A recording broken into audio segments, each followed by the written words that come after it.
Today we're going to cover how to fail at healing from infidelity. In other words, this is going to be a breakdown on what exactly you can do to make sure that you never recover, that you are in prolonged pain from this being cheated on for the rest of your life. And I'm going to submit this to you for two reasons. One, so that you can do the opposite. Sometimes if you want to learn the best way to do something, watching a bunch of people fail at it will set you at least in the right general direction.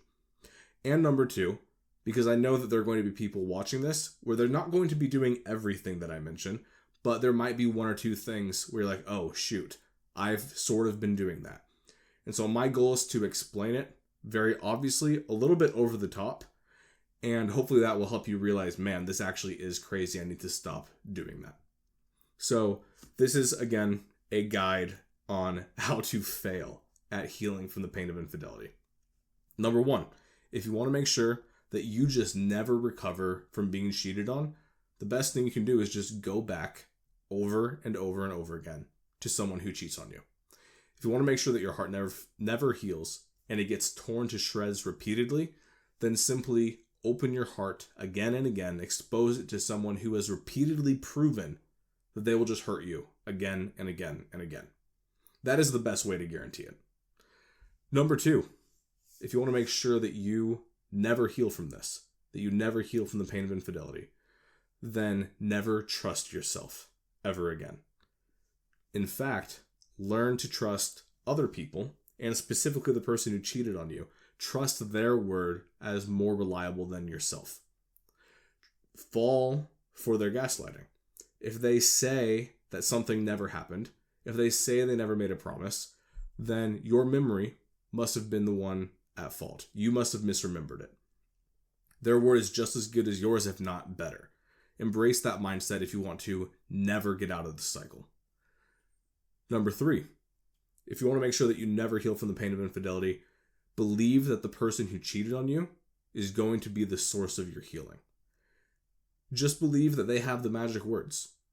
So they probably know exactly what to say, the exact sentence or paragraph, the right tone of voice, where if they just said it, everything would be healed. All the pain would be gone. That's all that it will take. And so, as a result of that belief, you should just pester them over and over and over again to apologize again in a different way, because they'll eventually land on the magic words that will heal you. In other words, believe that the source of healing is outside of yourself and it's in the person who caused this in the first place. Number four, believe that the other person caused 100% of this pain. Ignore all your insecurities that were exposed. Again, this is for if you want to make sure that you never heal. Ignore your insecurities. Ignore the need for external validation you've had your entire life. Ignore the fact that you've been unable to develop a sense of self or identity that doesn't revolve around another person. Ignore the fact that you don't feel good on your own. No, that's 100% of their job. Put all of the responsibility of healing on someone else.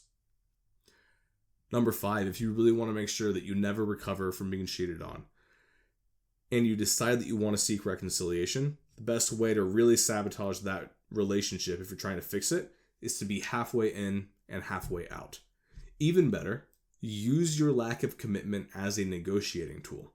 So if they aren't treating you one night the way that you want them to be treating you, threaten to leave. Threaten day in, day out. Never let them know where you really are, because after all, they hurt you. So you get to lord this over them for the rest of your lives, even though you've chosen to try to make things better with them. Number six, if you want to make sure that you really struggle to heal from the pain of infidelity, care more about what other people think than what you think. So, for example, if you're about to leave, you decide that you're going to leave this person who cheated on you, and then you talk to your mom about it, and she says, oh, you should give them another chance.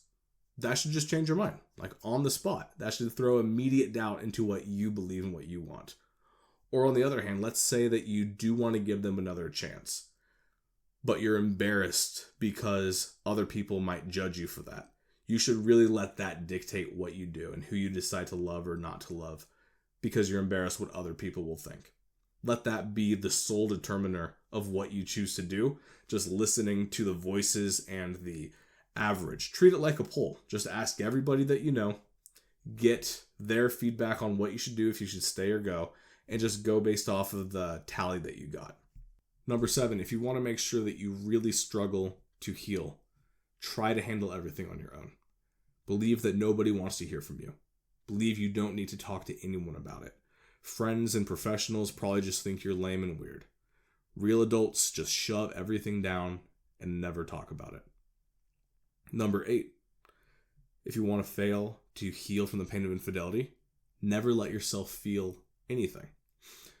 And the way to do this, to get really clever so that you can get the satisfaction of feeling a lot of emotions but never actually feeling them all the way through, what you do is you move from anger to sadness to confusion to hope back to anger all over again so quickly that you never actually have to feel anything for more than a few moments. So if you start to feel the grief of, what if this is truly over? What if this person that I had a long run with and it was beautiful at times, what if that whole relationship is gone? Immediately jump to something else. Immediately change the channel and don't sit with that feeling. Don't let that grief be felt for more than a few seconds. Or if you find yourself asking, well, how can I make this work? Don't actually think it through. Just let that thought pop in and then go back to sadness and then back to hope and then back to grief and then back to anger. Never let yourself sit with anything to actually think about it or to actually feel it. Number 9, if you want to fail at healing from the pain of infidelity, expect to have all the answers immediately. Because after all, you've probably had a crystal ball in your life up until now. You probably knew exactly what you wanted to do as a little kid. You probably grew up to have the exact career that you expected. You probably knew exactly who your friends would be, who you would date, who you would marry, what you would do for work, where you would live, right? There is nothing in your life that has happened so far that's been a surprise, right? So in the same way, it's completely reasonable for you to expect that the next 5 years, the next 10 years, you can map out perfectly. And in fact, it's perfectly reasonable for you to think that you need that map. You need to see the next 20, 30, 40 steps ahead before you can do anything right now. In fact, you should just choose to be completely paralyzed until you know what the entire picture is going to be. Number 10, if you decide to stay and you want to make sure that you're miserable, never heal from this, then expect your partner to be 100% back to their old self immediately. After all, your past relationship was perfect. There was nothing wrong. It's not like there were problems in the relationship that led them to make a really bad decision to cheat. No, they were perfectly happy, you were perfectly happy, and they just did it completely randomly. And so they're going to be 100% back to normal. The relationship's going to be completely back to normal, all because you said, let's give this another shot. It's not going to take any more work. Apologize for my voice giving out a little bit. I'm recovering from a bit of a cold, but hopefully that prompted some thought, or at the very least was entertaining for you.